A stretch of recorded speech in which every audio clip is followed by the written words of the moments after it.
For most of us, especially black and brown bodies, wealth does not feel like freedom. It feels like responsibility.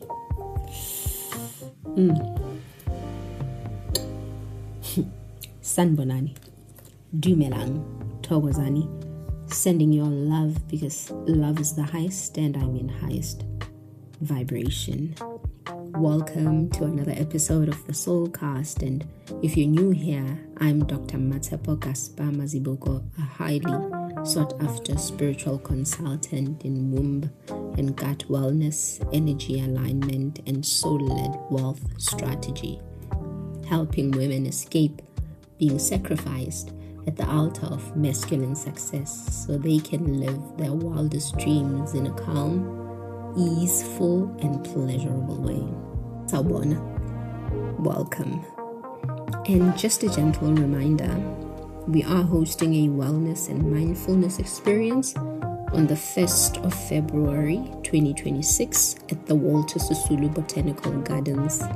So if your body is craving rest, regulation and embodied presence, you're very welcome to join us. Our contact details are on our website or our Google profile, so you can reach out directly to inquire about the event, purchase your tickets, and stay connected for future experiences.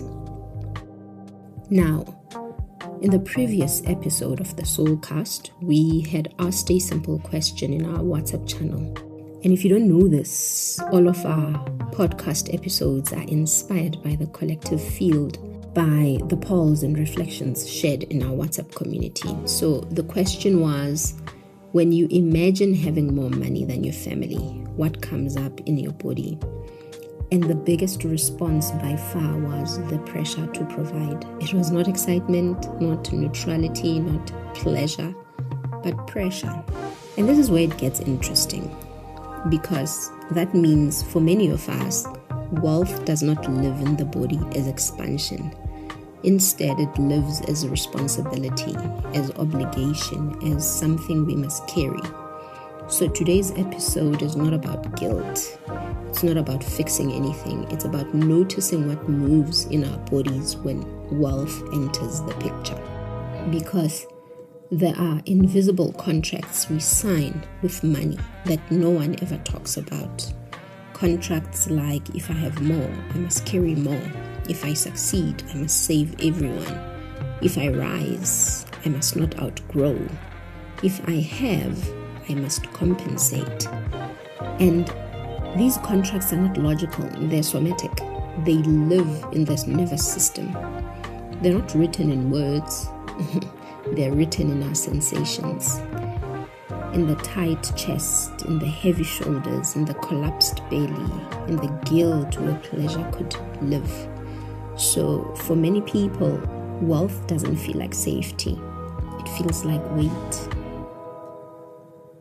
And now, I want to take this somewhere deeper, somewhere ancestral, because for black and brown bodies, especially South Africa, money is not neutral. Money carries history, memory, loss, land, labor, oppression, survival. Our ancestors did not experience wealth as a choice. They experienced it as control, as restriction, as something withheld, as something extracted. So the body learned that money is dangerous, that money separates, that money creates distance, money changes who you belong to. Not in theory, but in lived, inherited experience, through apartheid, through forced labor, through systemic poverty, through generational lack. So when a black or brown body imagines having more than their family, the nervous system doesn't register abundance. It registers the risk of separation from the group. It registers the risk of being resented, the risk of being alone, the risk of carrying everyone. So the body says, if I have more, I must hold more. Not because one is broken, but because the nervous system is loyal to the survival memory. There's a somatic truth to this, by the way. And this is exactly what I mean by invisible contracts. they're not conscious. Instead, they're ancestral, they're emotional, they're cellular, and they shape how much one allows themselves to receive and how much they can cap, their success, and how quickly we give away what we receive, and how guilty we feel for wanting ease, not because we don't deserve it, but because our bodies learned that ease is unsafe, belonging requires sacrifice, and having more means carrying more. So for many of us, the real money work is not mindset, it's not manifestation, it's not strategy. Instead, it's, can my body feel safe while having more than my family? Can my nervous system hold abundance without collapsing into obligation? Can I belong and still expand? So, I want to be very clear here. Okay, this episode is not here to break contracts. It's not here to fix anything. In fact, also, it's not here to make you feel bad for your lineage. Instead, it's here to bring something into awareness, to notice what lives in our bodies, to notice what our ancestors taught us about money, to notice what sensations arise when we imagine ease, because the deepest financial work is not about money, it's about safety, it's about belonging, it's about our nervous system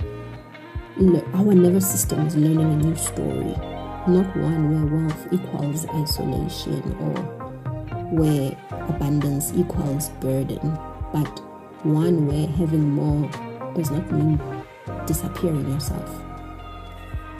So maybe the real questions are not how do I make more money or how do I manifest abundance, but it could be, what does my body believe about having more than those who came before me?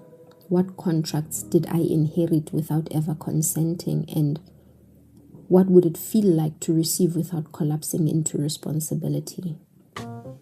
Not answers, but just invitations, because the deepest wealth is not financial, it's nervous system wealth, it's lineage repair, it's the ability to receive without self-sacrifice, and that is where real freedom begins. With that said, hoping to see you in the next episode. Here's to more freedom, more abundance, more love and unity. Tamako.